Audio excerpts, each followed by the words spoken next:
This video was brought to you by Brilliant. When Putin invaded Ukraine last year, German Chancellor Olaf Scholz promised a massive reinvestment in the German army.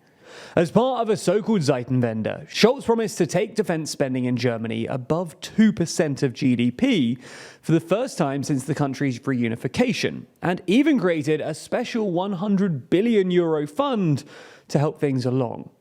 However, in the subsequent year or so, it seems that Scholz's enthusiasm has waned. Germany is no longer on track to hit NATO's 2% target. The €100 billion fund is so tied up in bureaucracy that not a single cent has been spent yet, and a report released last week found that at its current pace, it would take another 50 years before the German army will be ready to actually fight in a war. So in this video, we're going to take a look at what Scholz actually promised, why and how he's backtracked, and how this might affect Germany's relations with its NATO allies.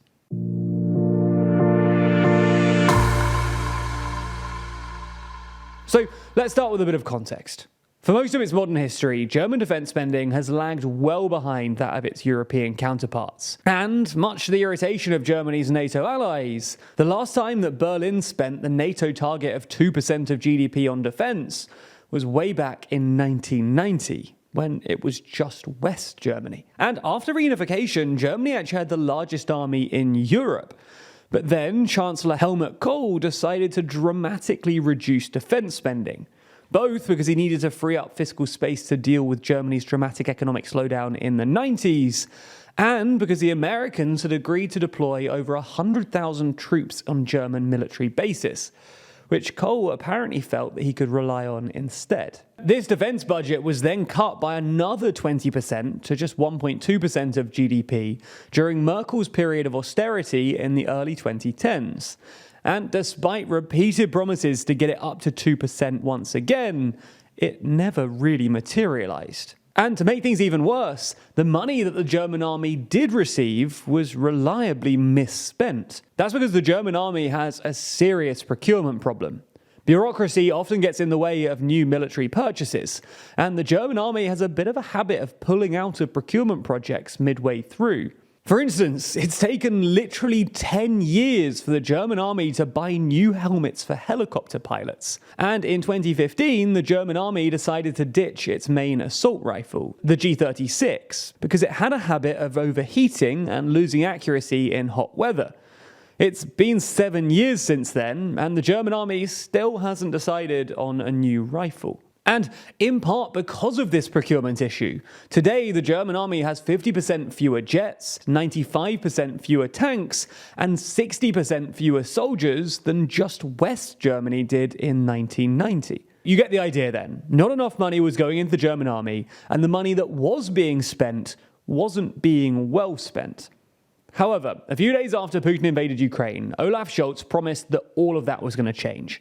In a landmark speech to the Bundestag, Scholz announced that Germany will be increasing defense spending to 2% of GDP. And on top of that, there'll be an extra €100 billion special fund specifically intended for modernizing the German army. And this special fund was a big deal. €100 billion amounts to roughly twice the annual defense budget. And in fact, the fund was so major that it required amending Germany's constitution with a 2/3 majority in the Bundestag to exempt it from the so-called debt brake. On top of that, in his speech to the Bundestag, Scholz told lawmakers that they were living through a Zeitenwende, which is one of those weird German compound nouns that roughly translates to a time of change. Anyway, to be fair to Scholz, it does seem that they took this seriously, because the Germans definitely stepped up when it comes to supporting Ukraine. At the beginning of the war, Germany ruled out sending heavy weapons to Ukraine,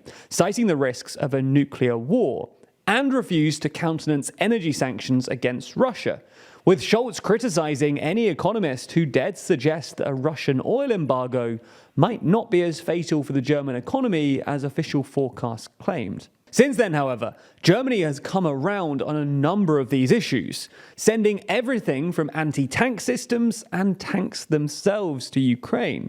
With that taken into account, Germany is either the second or third largest supporter of Ukraine, after just the US and the UK, depending on how you measure it. And this doesn't even take into account the million or so Ukrainian refugees that Germany has taken in. However, this support has left Germany's own forces, which were pretty measly before, even more depleted. Less than half of Germany's armoured vehicles are operational, its radio systems are 40 years old, and if a war were to break out, Germany's ammo stockpiles would run out in just a few days. It's not just that either, they're even low on band-aids, according to a report in December by the Army's Inspector General. And to make matters worse, Scholz has apparently backtracked on his so-called Seitenwende.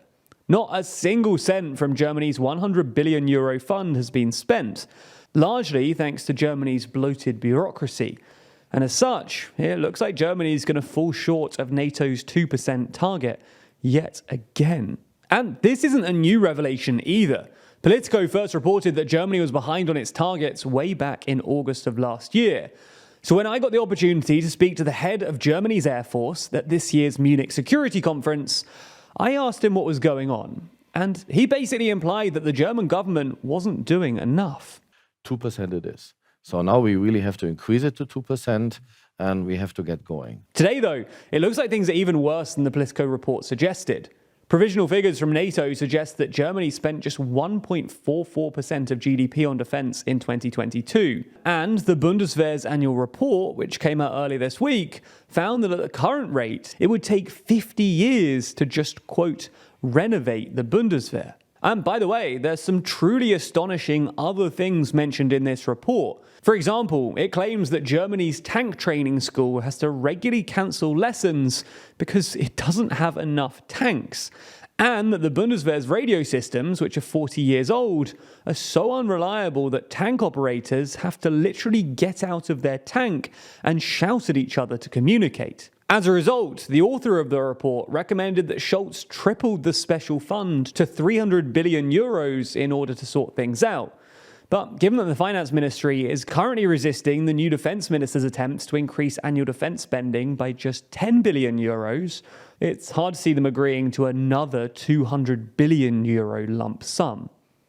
Now, obviously, none of this is likely to go down well with Germany's NATO allies. The French are already annoyed that Germany is spending its money on American-made weapons rather than investing in Europe's domestic arms industries.